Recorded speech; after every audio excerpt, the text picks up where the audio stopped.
Assalamu alaikum. I'm Dr. Sumbal. I hope all of you are fine and are taking all the precautionary measures.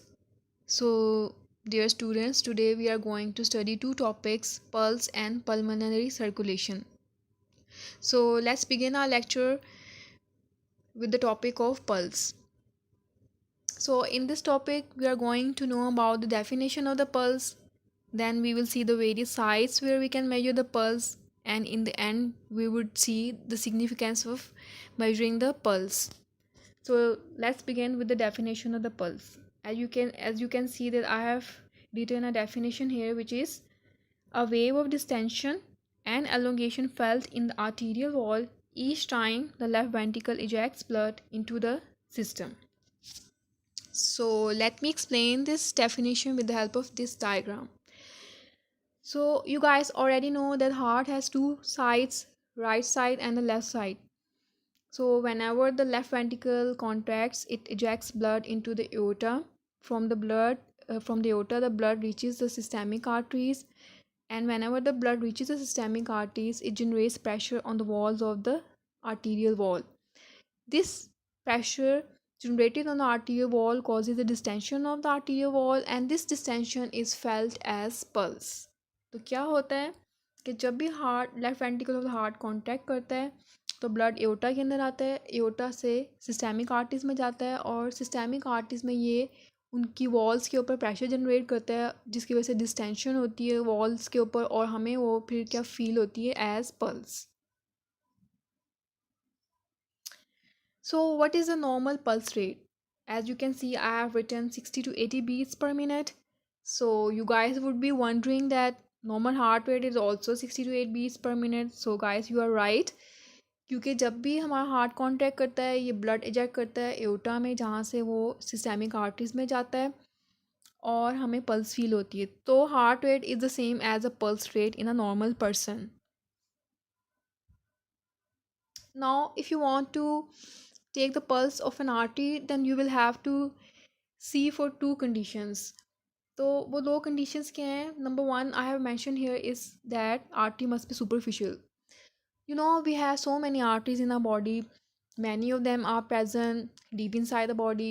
Some of them are present superficially. So it's very easy to take the pulse of those arteries which are present superficially.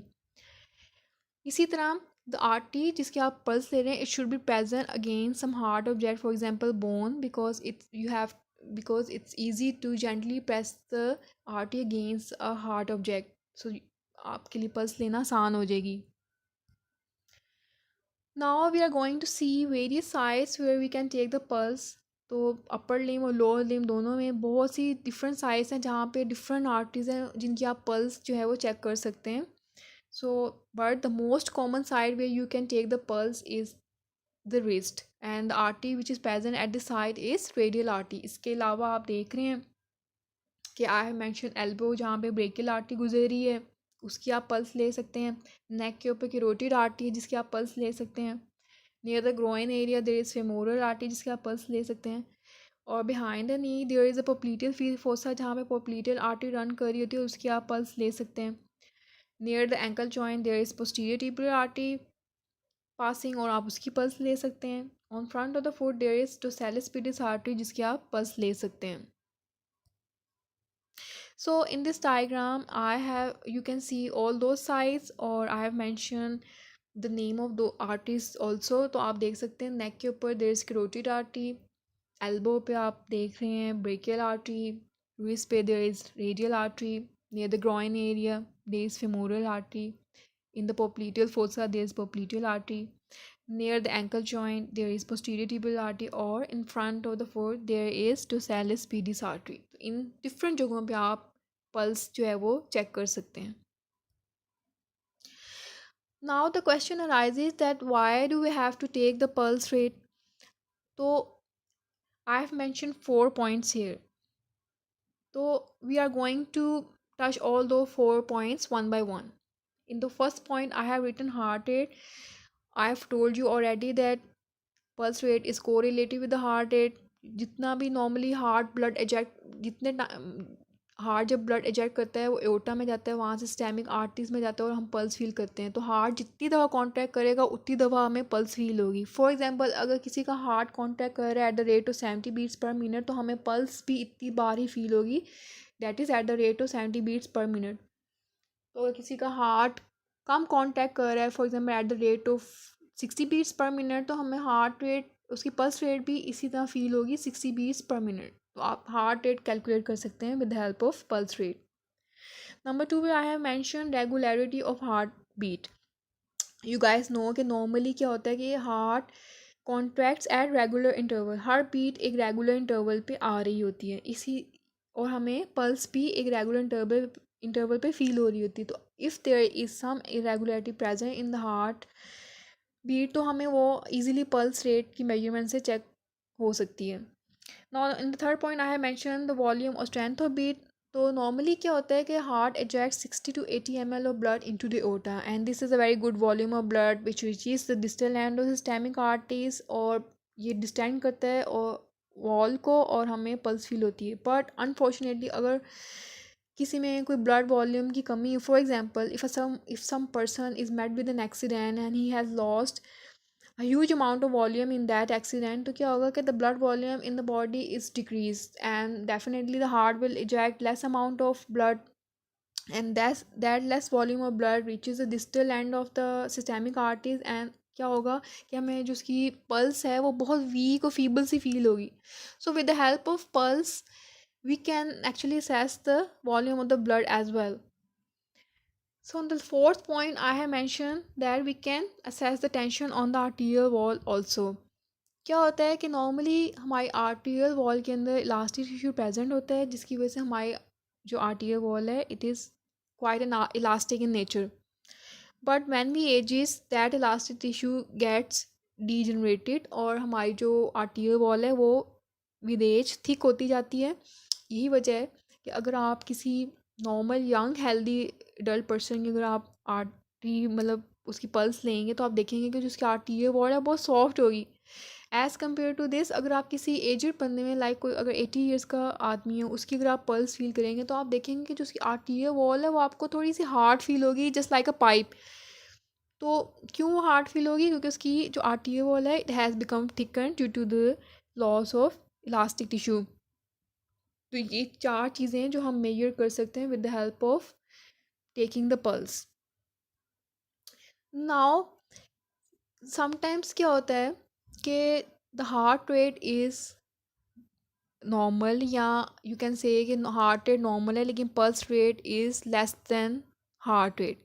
किन तो condition में ऐसा हो सकता है, मैंने 2 examples यहाँ mention किए हैं। नंबर 1 पे I have written blockage of artery.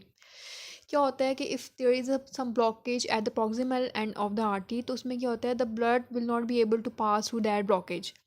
अब क्या होता है कि हार्ट तो ऊपर नॉर्मली नॉर्मल कॉन्टैक्ट कर रहा होगा, लेकिन जो ब्लड है it can not pass through that blockage and it will not be able to reach the distal end, तो हमें द पल्स जो है वो नहीं फील हो पाएगी।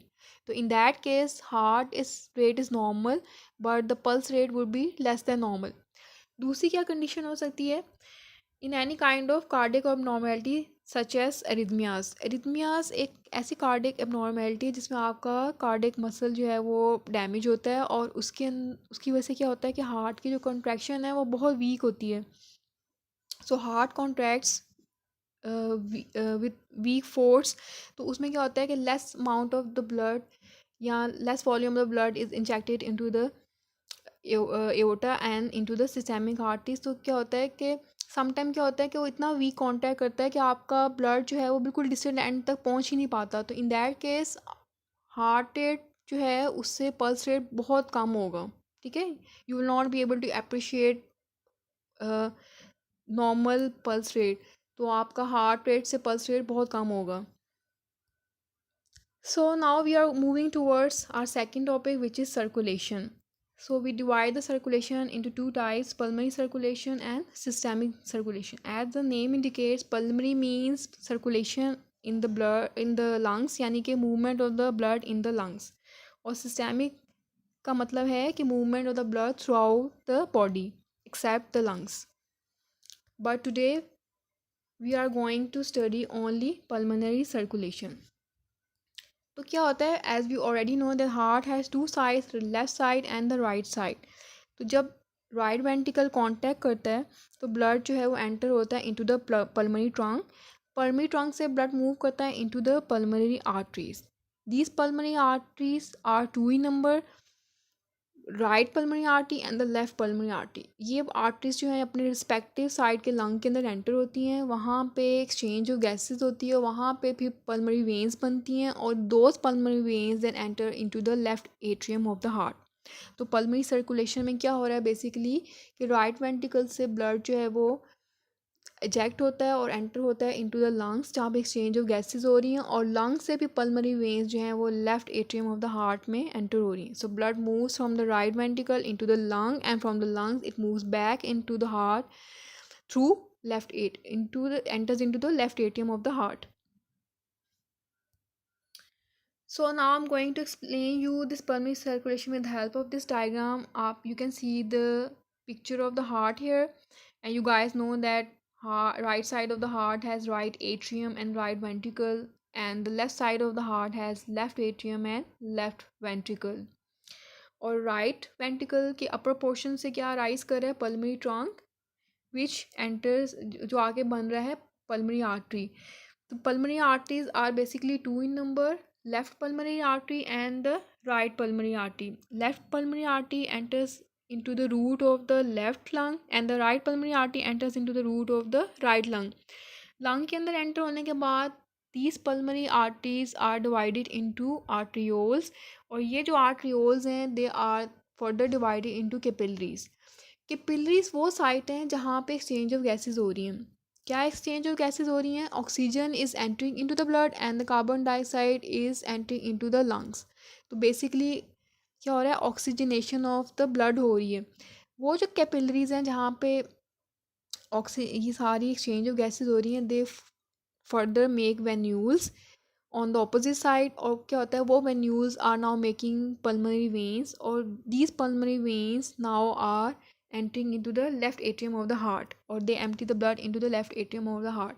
तो क्या होता है कि राइट वेंट्रिकल से डी ऑक्सीजनेटेड ब्लड जो है पल्मोनरी आर्टरी लेके लंग्स के अंदर एंटर हो रही है, वहाँ पे कैपिलरीज बना रही है, और वो कैपिलरीज वो वाली साइट है जहाँ पे एक्सचेंज ऑफ गैसेस हो रही हैं, और कैपिलरीज से पल्मोनरी वेन्स बन रही हैं, and these pulmonary veins are now entering into the left atrium of the heart. और वो pulmonary veins actually oxygenated blood को वापस जो है वो हार्ट के अंदर लेकर आ रही हैं. यहाँ पे आप एक एक्सेप्शन नोट कर रहे होंगे कि नॉर्मली हमारी बॉडी में जितनी भी आर्टरीज हैं they carry the oxygenated blood, और हमारी बॉडी में जितनी भी वेन्स हैं they carry the deoxygenated blood.